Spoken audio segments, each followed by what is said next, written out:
hope everyone's doing well. I hope you slept deeply last night. Remember, anything that you're trying to fix in your life, you need deep sleep for more energy, more emotional energy, more resilience, better immunity, lower inflammation. All the magic happens while you sleep. But today I'm going to talk about a topic that's very close to my heart because this is something that I see every day, and I mean literally every day. If it's not in most of my patients, it's in one or two or three or four of them. I'm talking about emotions that are suppressed and repressed. There's a big difference between repression and suppression, and we're going to understand that so all of us can self-reflect. Believe me at this point when I tell you, all of us, myself included, everyone, all of us have some amount of repressed and suppressed emotions. It's a human thing. But some of us know how to channel it and deal with it, and some of us, we allow it to fester deep inside of us, leading to more negative emotions, sickness, disease. There's enough of scientific information today showing us the connection of suppressed emotions with disease. And like I said, I see it every single day. I have patients today who come in and they meet me and they say, Luke, I know why I have this cancer. Luke, I know why I got this stroke. And they will talk about intense rage, feelings of bitterness, guilt, anger, betrayal, that's hurt. All that hurt within them. We don't need science to prove everything. In fact, we have too much of science in the world today and we have more problems. There's this whole thing of trust the science, trust the science. Yeah, I'm all for it. It can keep us safe. But what about trusting our instincts? What about trusting how we feel every day? Science can't solve all of your problems, and it never will, because the human body was built with the tools that we have to get better, to look after ourselves. A pill cannot fix everything, and that's why the world is a sicker world today, because a lot of cultures only believe that a pill can fix your psychological problem, a pill can fix your cancer, your diabetes, and your heart attack. Of course, medicine has its place. It can save lives, it can do a lot, but it needs to be a little bit more respectful of the holistic way of living. Take a pill, but why are you sick? Address the root cause of the problem. You know, most people are sick today because they have emotions festering in them. We all know that anger can create heart attacks, cardiac arrests. In fact, most people out there with high blood pressure have repressed emotions. Now let's understand the difference between repressed and suppressed. The best way to do this would be to give you an example. So let's talk about a suppressed emotion.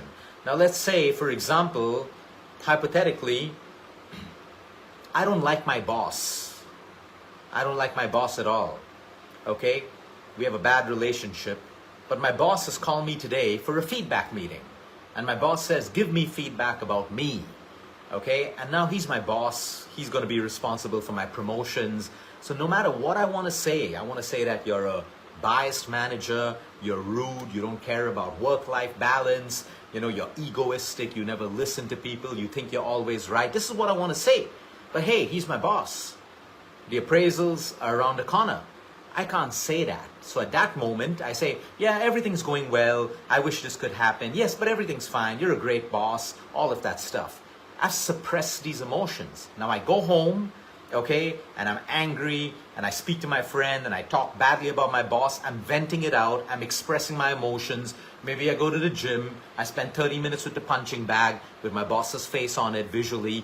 Okay, but I'm expressing these emotions. So suppression was, let's say there's a problem right now, but I don't want to face it. I can't face it right now because of different reasons. So I take that emotion and I put it on a shelf.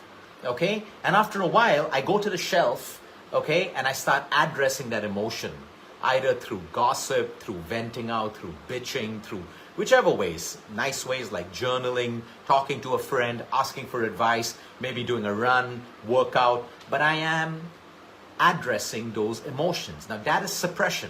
I take an emotion, I shelf it, and I keep coming back to it. Okay? Now bad suppression would be, oh, I have a problem with a boss, call up my friend, let's go and get drunk. Let's blaze a joint. Let's get high. Let's do a line of cocaine. Let's go and do some mindless shopping. Okay? Now I am using a coping mechanism for suppression.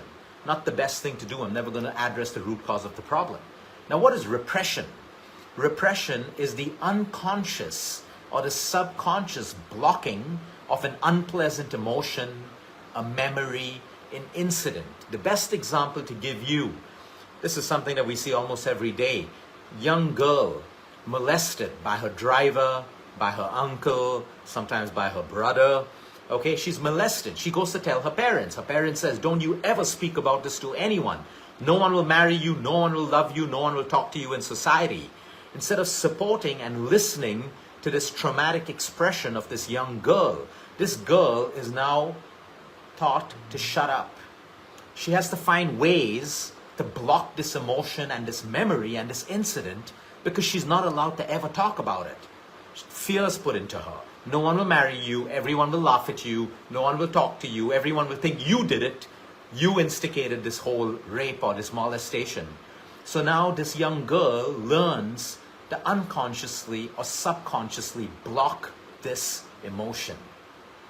Okay, there are many, many incidents. There's this whole story in Cambodia where women were made to watch while these soldiers kill their husbands and kill their children in front of them. They were made to watch it. A lot of these women, so the science goes, they induced the blindness because they didn't want to see it. They had such a strong notion not to see their own child being killed in front of them, they actually induced a blindness. They wanted to cut out that scene in front of them completely. This is the power of the human mind. These are all documented in medical literature and science. We have the ability to block out a really unpleasant emotion or a memory. But that is repressed. What does repressed mean? It's still within you. Now you become unconscious of it. So let's take a child who's always told, you need to be good. Or let's take a girl, for example, who's always told, always be good, never back answer, never talk, never express your emotions, no one will love you, don't do that. So this girl starts to grow up. And now it becomes part of her nature because unconsciously or subconsciously, she's blocked it. But it still determines her behavior. So every time, even if she feels like she needs to express something, unconsciously or subconsciously, she'll remember, I'm not supposed to do that. So she'll become a people pleaser, she'll become a giver, putting herself down and down and down until she gets sick. Or until one day she says, enough is enough. People with repressed emotions will have high blood pressure, obesity. Of course, there are many, many other reasons why you will have these conditions. Because these emotions remain in you.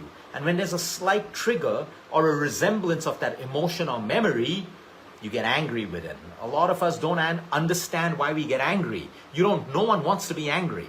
No one wants to be angry, but some people have this anger that comes up, and if they reflect a little bit more, it'll tie into a suppressed emotion or a repressed emotion, maybe at childhood, in their teenage years, in an early relationship, in a bad toxic relationship.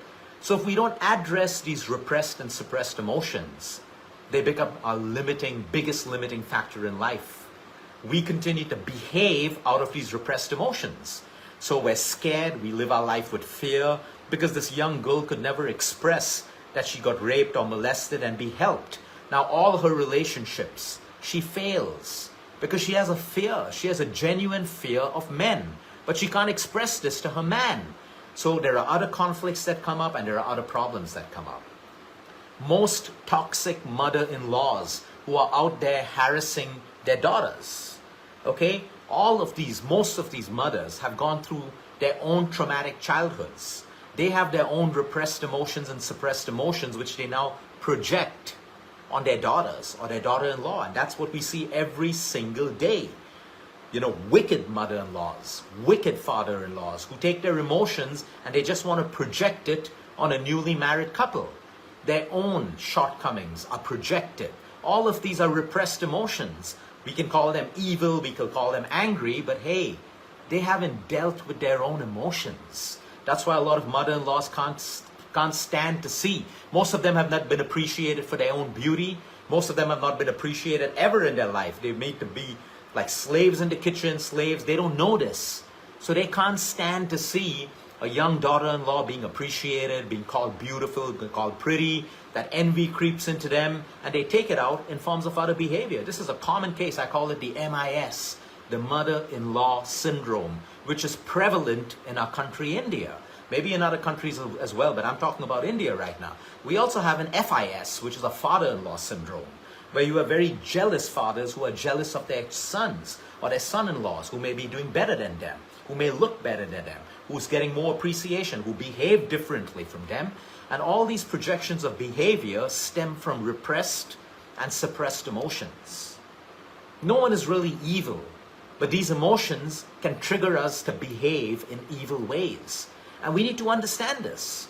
So today we need to start reflecting what emotions. Now, if you have repressed emotions, you would have these numb and blank feelings when you're reminded of something in the past. You'll have these feelings of helplessness, completely out of control, anxiety, nervousness.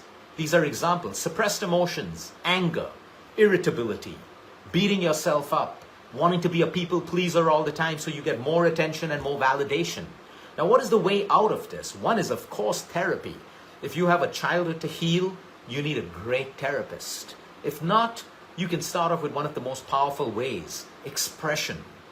That's why I always tell people, build intimate relationships in your life. Sometimes you may not be lucky enough to have an intimate partner, but you have many other great things coming out of your partner. That's why you should build an intimate relationship with a friend, with a parent, with a sibling. So you always have an outlet where you can express these emotions. So number one is expression.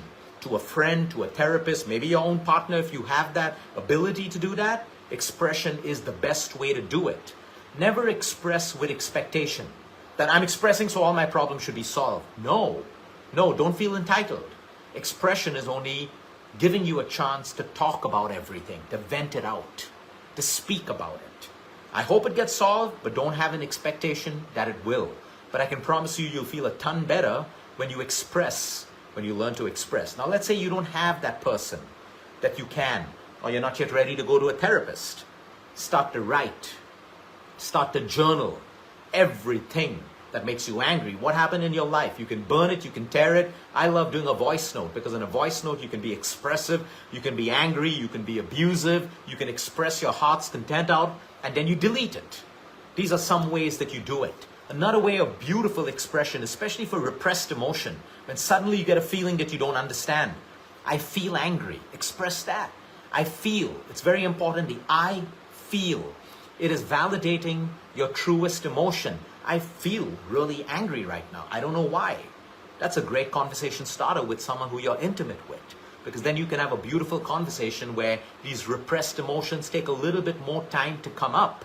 Because we've unconsciously or subconsciously blocked them, we begin to think we're okay, or it is okay. I want to do a whole different video on the trauma that our parents give us and we give our children, and the whole line comes down. It's not just parents that are bad. If your parents gave you trauma, it's because they got trauma from their parents. We keep handing over these unpleasant gifts from generation to generation, but there's a way to stop it, and we'll do a whole different video on that. So today, if you're behaving in a particular way, I want you to go back to your childhood or your teenage years or some incident that's made you do that. Because there is a suppressed emotion, your behavior is determined by your thoughts and your emotions. So if you have angry emotions, what do you think your behavior is going to be? Anger. It's as simple as that. Our thoughts, our emotions become our behavior. And that is why it is so important. I tell this to people all the time. When people walk into my clinic with a cancer, my first question to them is about emotional health. Because yep, we can do the chemo, the radiation, we can manage that, we can get your nutrition in place, all of that stuff, we can fix that. But first we need to fix what's happening within you. Because there is a direct correlation between disease and suppressed and repressed emotions. And your healing is based on everything that you do, your meds, everything, but also how you start to address these emotions. The day you break down in a pleasant way and you say, enough is enough, I am now going to express my deepest emotions, you are going to feel a weight that lifts off your chest. That weight off your chest is your healing, is your recovery, is your freedom to enjoy a beautiful life. Now there is expression and there is unstable expression.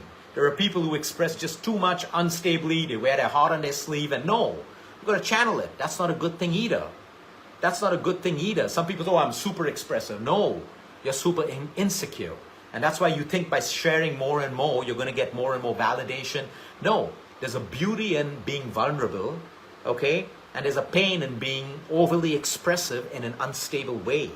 Expression has to come from a space of calm, a space of silence. You think about what you want to express. What's my intention? Because a lot of us want to express because we want to be victims. We want empathy. We want sympathy. We want pity. So you got to be careful of all of these things. So that's. I hope you all understood the difference between repression and suppression. All of us carry some amounts of it. Some of us are very good. Like you see the person who's always happy, always happy. You got to be careful of these people. Careful not in a bad way. What are they hiding? A lot of people use fake happiness to hide what's going on within them. You see a lot of people at parties drink after drink. Oh, they're all hiding something. I'm not saying in a bad way. They have a lot of repressed emotions. They have a lot of suppressed emotions. Once in a way you get drunk, you binge drink, that's fine. You're doing it all the time. You're smoking all the time. You're doing drugs all the time. You have vices that are controlling you all the time. You definitely have repressed and suppressed emotions that you need to look into. It's never impossible. It's difficult, but difficult doesn't mean impossible. Have a great day, everyone. Until next time, eat smart, move more, sleep right, breathe deep, and remember, you care is all about you. And yeah, I want to talk about society today. Everyone's saying, oh, be expressive, but then why? Why do we still have so many emotional and mental problems today? Because a lot of people are not honest in their expressions. They express what they think will bring them some value in life. When you're doing expression, you really need to do deep reflection.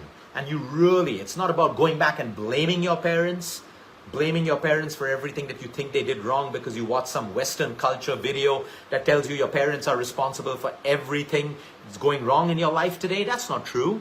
A lot of things going wrong in people's life today is because they're lazy, they feel they're entitled, they have egos, prides, they don't want to put in the work, they don't want to put in the sacrifice. So don't make it an easy job of just blaming everything onto someone else. Sometimes we got to take personal responsibility. And even if there was some part of your childhood that got messed up, it is still your responsibility to decide that I need to fix it and I need to have a better life. Some people go on a whole lifetime being a victim, blaming their parents, blaming society, blaming their schools. And some people realize, yep, my childhood, my school days messed me up, but now enough is enough. I need to take personal responsibility to make the change so the remainder of my life can be the way I choose it to be. That is personal responsibility. Don't get mixed up with the softening of society by many, many cultures out there. They soften you. Come. Let's find a safe space. Let's talk. And you're only talking. Your therapy is going in loops and loops and loops. It's never leading you to that one hard action that you need to take. Or never reminding you that it's personal responsibility. I can listen to you. I can counsel you. But you got to take personal responsibility to move to action to make that change if you want it. Too many people are stuck in loops of therapy, just going on and on. It's becoming a pity party and no one's winning. You have to put personal responsibility into the game. What's happened in the past, none of us can change that. We can wish it never happened, but it happened. Now, how can I take lessons from that? Take therapy, vent it out, but you got to be the person who makes the change in your life for the change that you want. Have a great day, everyone.